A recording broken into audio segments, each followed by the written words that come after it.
రాష్ట్రంలోని దేవాలయాల అభివృద్ధికి కృషి చేస్తానన్నారు మంత్రి ఇంద్రకరణ్ రెడ్డి. నిర్మల్ జిల్లా కర్తాల్లోని అయ్యప్ప ఆలయ రజతోత్సవ వేడుకల్లో పాల్గొన్నారు మంత్రి.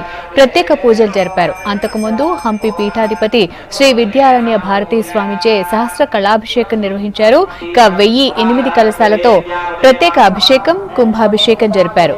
ఈ కార్యక్రమానికి అయ్యప్ప స్వాములు భారీగా హాజరయ్యారు.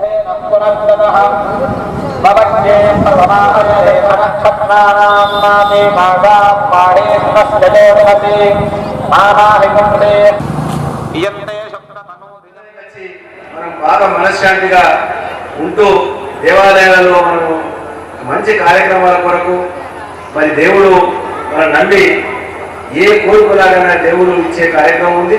దేవాలయానికి అన్ని రకాలుగా అభివృద్ధి రావడానికి నేను మా వంతుగా దేవాలయ శాఖ నుంచి మీరు ఏదైనా ఒక పని అడిగితే దాన్ని తప్పకుండా ఇవ్వడానికి సిద్ధంగా ఉన్నాము. మరి ఇక్కడ కూడా నర్సారెడ్డి గారు ప్రత్యేకంగా మీరు ఇవ్వాలన్నప్పుడు 20-25 లక్షల రూపాయలు కానీ నేను ఇవ్వడానికి అన్నీ కూడా భక్తుల సౌకర్యార్థమే మరి ఖర్చు పెట్టడం తప్ప ప్రభుత్వం అనేది